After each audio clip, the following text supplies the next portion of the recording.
Kingdom Come Deliverance. This looked like an interesting role-playing game, so I thought I'd do a quick review just to give you some of my thoughts on playing this game. You start off as Henry, who is essentially just a peasant with very little skills and no abilities. Initially start off with fist fighting your way through the game in various segments, eventually moving up to armed combat, where you'll be able to learn how to use a sword and other weapons more effectively. I quite like the combat system myself. It involves quite a bit of skill, determining how you're going to attack opponents and block, and that improves over a period of time. Initially it can be quite frustrating experience though, but stick with it and it does improve over time.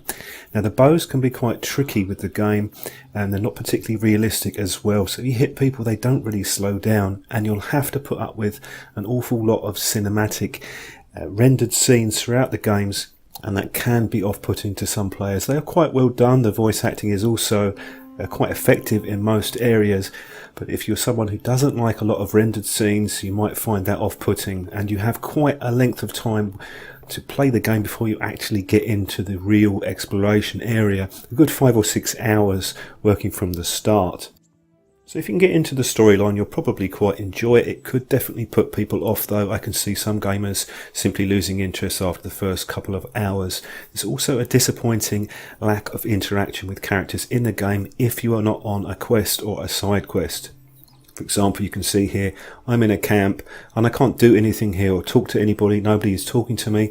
So there's nothing much I can really do, and that's repeated throughout the game. There are some clever touches here. For example, the emphasis on realism, so you can you can wash yourself in buckets, you can make food, you have to watch your energy levels when you're eating the food, but again, interaction is very limited. Constantly the game is always pushing you towards either getting back onto the main quest or getting involved in a side quest. It doesn't reward people who want to explore an open world, because there really isn't that much to explore in the game. As very pretty and attractive as it looks, you don't really have a lot to do once you are outside of the main quest. Now, as far as voice interaction goes with main characters, you do have some choices there.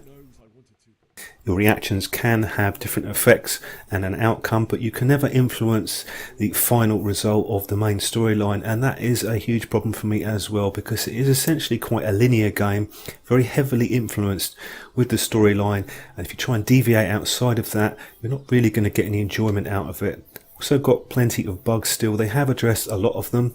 You can see, for example, here I'm shooting at a deer and it's not reacting to being hit with arrows, and that's just completely unrealistic. And the same thing with people. Sometimes you can put 2 or 3 arrows into a person and they don't slow down. Again, so the element of realism with the game isn't quite washing with me in terms of what's turned up in the final production. If you're into a story-driven RPG, you might be okay with the game. You'll probably get on better than most would do with a genuine open-world RPG. Saying that, there are some frustrations. The lock-picking is incredibly difficult and takes quite a lot of time to get used to. The map itself is a decent size. It's not as big as some RPGs. Unfortunately, you are limited about leaving areas at certain times unless you have completed a quest.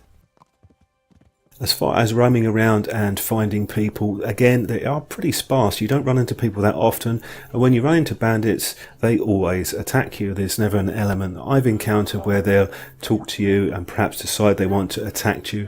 They will always go for you, and that is disappointing again. So the realism aspect with the game, it doesn't really work for me, and you will frequently die, particularly in the early stages where you don't have much experience. As clean as the menus are, quite easy to work through.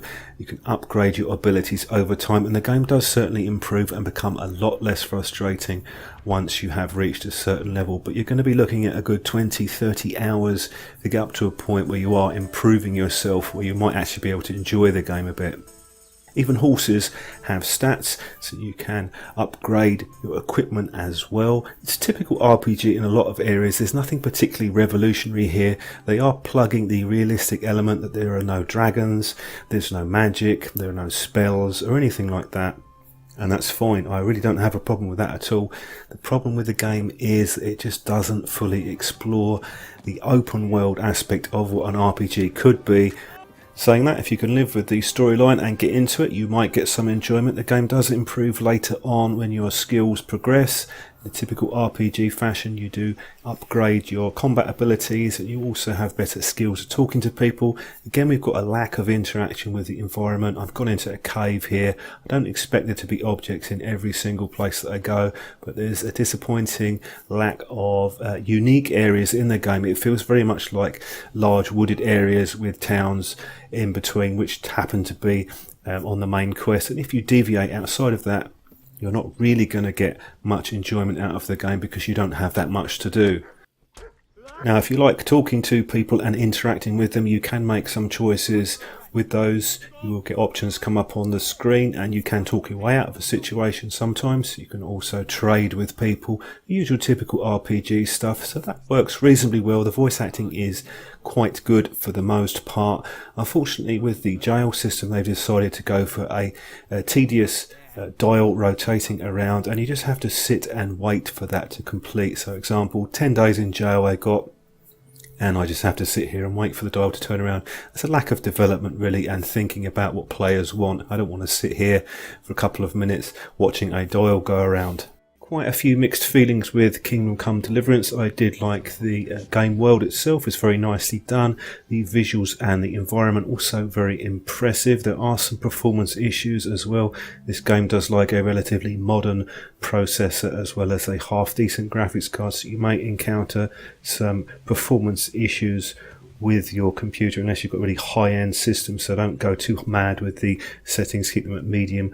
Really the problem for me is there just isn't an open world experience with this game. It feels like they've created the environment, but they haven't really put the ingredients in there outside of the main or sub-quests for you to do other things, and that's a problem for me because it becomes not exactly an entirely linear game, but you don't really have as much choice as I would like. So I really can't see people coming back to this game and playing it after they've completed, or you might just get sick of playing the game because of the certain elements which just don't work. For example, the bow combat isn't very realistic.